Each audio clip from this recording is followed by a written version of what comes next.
When I came over here, I was, oh God, I was in my mid-20s. Right. The first time I really came over here. You know, I had a whole bunch of weird paranoid suspicions about what the hell was going on because there was a lot of stuff I couldn't understand. Right. And nobody was really bothering to explain it to me. They don't. And I formed a bunch of opinions about the town and about the people in it. Took the babies, they killed them, they dismembered them, they cut their intestines, and they took feces out and they ate it. There's this 16-year-old girl. She had some diary entries written in code about her experiences being raped and impregnated by Epstein. They forced her to carry that baby to term, and they let her keep the baby for a few minutes. Then they came in, took the baby away, ripped it away from this child, and they did who knows what. Thank you, thank you. Oh, Mark, you're welcome. After years of being systematically sidelined and blacklisted from the upper echelons of Hollywood, Mel Gibson is officially launching a full-scale counteroffensive, and his primary target is none other than daytime television icon Ellen DeGeneres. For a long time, Ellen assumed that stepping away from the spotlight and quietly slinking into early retirement would shield her from the impending fallout. But if anything, her disappearance from daily television only gave the public and the people she allegedly wronged the necessary breathing room to fully process the damage she left in her wake. They aren't letting her off easy. To make matters infinitely worse, word circulating online suggests that Ellen is currently battling a severe, debilitating medical condition, one historically associated exclusively with the consumption of human biological material. According to the explosive new claims linked back to Gibson's recent statements, the individuals Ellen was allegedly feasting on trace directly back to the network of victims connected to Jeffrey Epstein's infamous island operation. Long before Mel Gibson re-entered the conversation, Ellen was already drowning in a sea of public relations disasters for all the wrong reasons.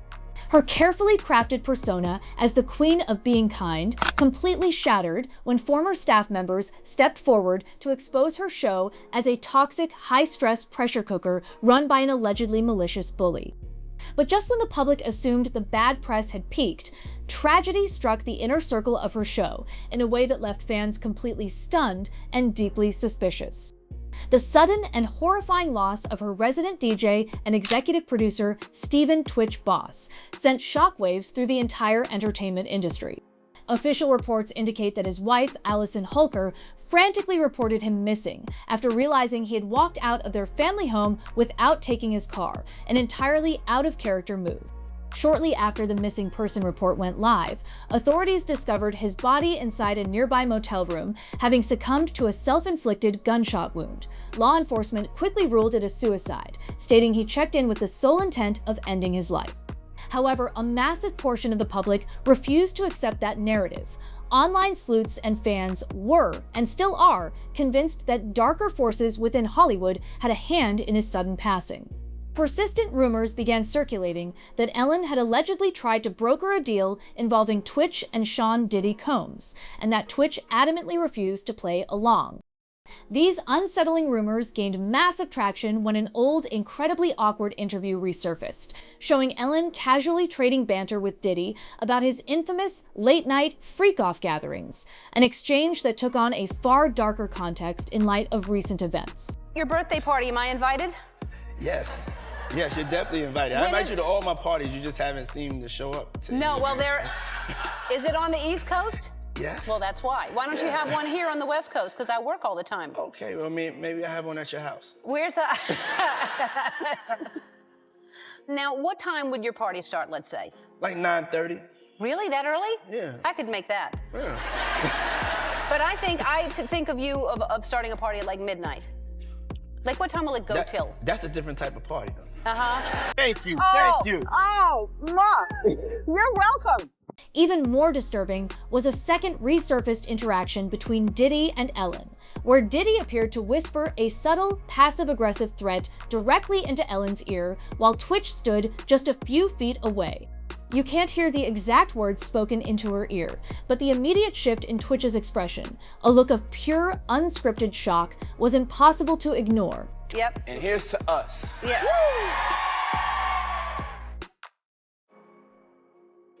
All right. What do you have there? What's that? Oh, no, something I brought for Portia. She's not here. No, but you was going to give it to her as a gift. All right. Then I'll say it's mine. Yeah. Okay. That's sweet. Well, what about for me? Aw, look at that. That's so sweet. Thank you. How come it's for Portia and not me? Because you're going to have her wear it. And, All right. Yo, Ellen, we go so far back. You don't tell these people how far back we go. I know, but I wear T-shirts. I don't know what that means. Anyway, all right. Let's... I mean... You hold that. Okay. All right. I got this. Take two if the joke didn't work. No, it's okay. I don't want no problems. No, it's okay. No, hold on. Hey, so, cheers. Hey! Ellen, I heard you were sick, and look what I got you. Your boy. So whenever you get sick... Tragically, Twitch wasn't the only person tied to Ellen's orbit who met a sudden, tragic end under bizarre circumstances. Viewers will remember her former partner, actress Anne Heche, who died following a catastrophic event shortly after going public with scorching accusations against Ellen. Heche didn't hold back, openly claiming that Ellen had completely sold her soul in exchange for extreme wealth and Hollywood power. She accused Ellen of actively trying to have her institutionalized the second she began uncovering details about Ellen's personal life that were meant to stay buried. Heche famously stated in an interview that her goal was love, while Ellen's explicit mandate was to secure $60 billion, claiming that systemized networks were intentionally constructed to bury her truth and tear down her credibility. That I spoke, I was hit more, buried more, or despised more, and then had calculated visions and circulations of systems that spun me up and out of the system that would in any way challenge the fact that she was not telling her own truth but another's. Why do you think she tried to put me in an institution, folks? I called my mother. Guess what? 2 people who wanted more than anything to have my truth buried. It was not my timing. I did not and could not ask God for what that would be. All I could do was stay on my truth, do what I was doing, and study this thing called love that we tried to bury. And now I am up and out of the ground. And unfortunately, those 2 women could not shut me down. Shortly after making those chilling statements, Heche was involved in a horrific high-speed car crash. Her vehicle violently plowed into a residential home, triggering a massive fire that trapped her inside. Though pulled from the wreckage alive with severe burns, she tragically succumbed to her injuries shortly after. Update on Anne Heche as well, but the details right now are that driver identified by TMZ is Anne Heche, the actress. It was sparked a fire, and they pulled her out from the vehicle after pulling the car out from the house. And they tried to get her the medical attention she needed. Despite the tragic outcomes surrounding those who spoke out, the intense scrutiny surrounding Ellen only escalated. When the Department of Justice unsealed millions of pages of Epstein-related court documents, internet detectives immediately scoured the filings, pulling Ellen's name right back into the eye of the storm. Online space erupted with extreme allegations, accusing elite figures of participating in horrific, unspeakable rituals. Right after these claims swept across the internet, Ellen and her wife, Portia de Rossi, abruptly packed up their belongings, liquidated their holdings, and left the United States entirely. They didn't move to a major cultural hub like London or Paris. Instead, they retreated to a remote rural area in the UK to live completely off the grid. It didn't take long for the internet to start speculating about the real motive behind their sudden flight. Unverified reports began surfacing, alleging that Ellen had been diagnosed with Kuru, a rare, fatal neurodegenerative disorder historically found in populations practicing cannibalism. Reports claimed the disease was causing severe physical deterioration, including rapid vision loss, forcing her into total isolation. This medical rumor sent internet sleuths digging back into archived interviews from years ago, searching for clues Mel Gibson might have dropped about the inner workings of elite Hollywood circles. Many pointed back to 1998, when Gibson began voicing disturbing observations regarding hidden industry dynamics. When Gibson was originally cast out of mainstream Hollywood, the official narrative heavily focused on his highly publicized personal controversies, outbursts, and offensive remarks. While those public incidents were undeniably real, conspiracy theorists have long argued there was an additional layer to his exile, claiming he was blacklisted for refusing to cooperate with executive demands. Years later, Gibson directed and championed Sound of Freedom, a film dedicated to exposing international child trafficking syndicates. While mainstream audiences viewed the movie as a standard dramatic thriller highlighting a critical global issue, online commentators argued that Gibson was using the project to drop intentional breadcrumbs about dark networks operating behind closed doors. You're going to be diverted. When I came over here, I was in my mid-20s. Right. The first time I really came over here. You know, I had a whole bunch of weird paranoid suspicions about what the hell was going on because there was a lot of stuff I couldn't understand. Right. And nobody was really bothering to explain it to me. They don't. And I formed a bunch of opinions about the town and about the people in it that were like, surely that couldn't be. To make matters even stranger, internet forums began cross-referencing these allegations with old, highly controversial social media posts from celebrities like Chrissy Teigen.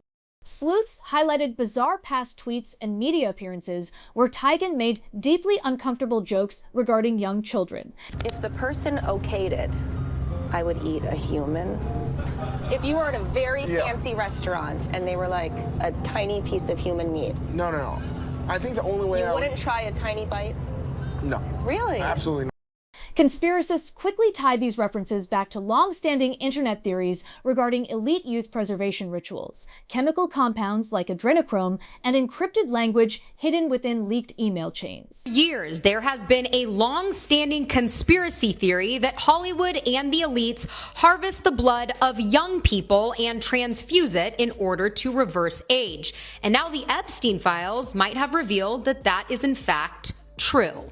In this email to Jeffrey Epstein, it says, all you need is a blood transfusion from the pack and you reverse aging. This is where adrenochrome comes into play. It is a real chemical compound found in the blood when the body is in a fight or flight situation. And we know that the kids that were involved in Jeffrey Epstein's network were definitely put into fight or flight. And of course, we've seen Hollywood elites like Chrissy Teigen tweet about how they're going to a party where they're serving up 4-year-old cheese pizza with adrenochrome and, of course, the eye emoji. And according to the FBI code words, cheese stands for little girl and pizza stands for girl. Now back to the email. The subject is Dr. Agus, a professor of medicine and biomedical engineering at USC, pretty local to Hollywood. He is also the founding director and CEO of the Ellison Medical Institute.